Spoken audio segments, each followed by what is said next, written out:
Please don't forget to subscribe and activate the bell to receive everything that's new. When penguins get depressed, they actually become suicidal, and what they do is really sad. We think of penguins as dapper little dudes in white tie suits, right? Indeed, it could be said that these flightless birds from the southern hemisphere are universally loved around the world for their comical waddle and their underwater grace. Admittedly, most of us have only ever met a penguin at an aquarium or zoo.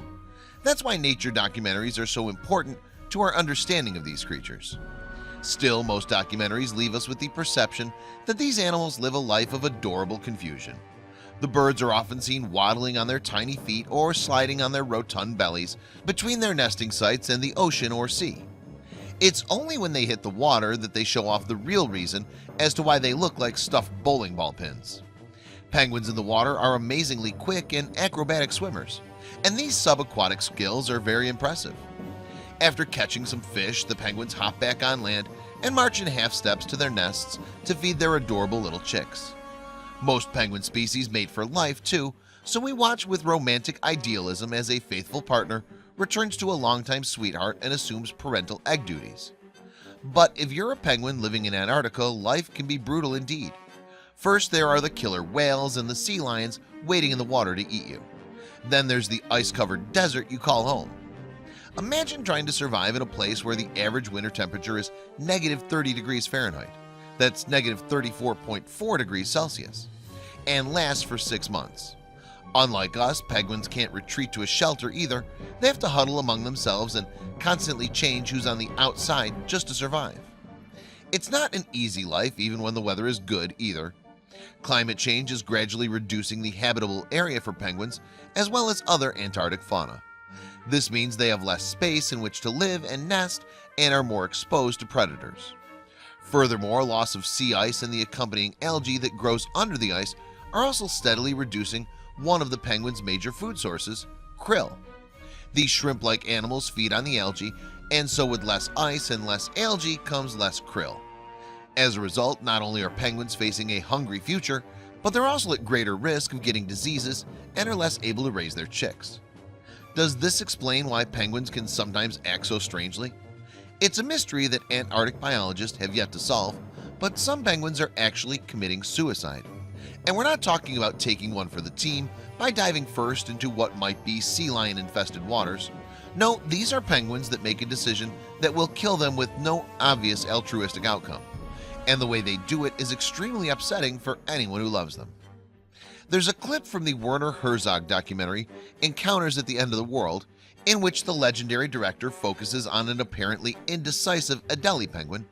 The bird can't seem to decide whether to go back to the nest or go fishing with the others. Disturbingly, the penguin then turns inland, and Dr. David Ainley, a specialist in this species of penguin, finds the behavior more than odd. However, it's likely not insanity. "I've never seen a penguin bashing its head against a rock," he says, "but occasionally the birds do seem to get confused. They end up in places they shouldn't be, far away from the ocean." So the penguin is seen walking towards the mountains, and as Herzog puts it, there's nothing there for him. He's heading towards certain death. It's a sad sight indeed. Unfortunately, there's nothing that can be done for the poor animal in the film, as the camera crew and scientists have sworn not to disturb them. And anyway, Herzog adds, even if you picked one up and put it back in the nest, it would just start again on its fatal journey. We have no idea why these poor penguins feel that they have to end their own lives, or even if that's what they intend to do. Yet while Ainley doesn't elaborate, Herzog's documentary presents this behavior as a kind of depression. Altruistic suicide is not unheard of in nature. Pea aphids are known to explode to protect their progeny from predaceous ladybugs. And often animals that die of seemingly self-inflicted wounds in zoos or aquariums are labeled suicides from depression. Still, little research in this area has qualified what is really involved when it comes to apparent animal suicides. For the penguins, it could be a mix of stressors on the population that leads some penguins to opt out of the colony. They could be leaving so as not to be another burden, or the opposite. Perhaps they have a sense that something better really is just over the horizon. Maybe the poor penguins are even parasitized. After all, some parasites are known to cause their host to behave erratically in ways that can lead to death. But if the scientists just let the little critter wander to his doom without stopping him and conducting an autopsy, They have no evidence one way or the other regarding what, biologically, might be the reason. Whatever the cause, though, the birds continue to get anthropomorphized with every little trick or habit they have to survive. For example, when two male penguins at the New York Zoo displayed affection toward each other, they were embraced as a homosexual couple.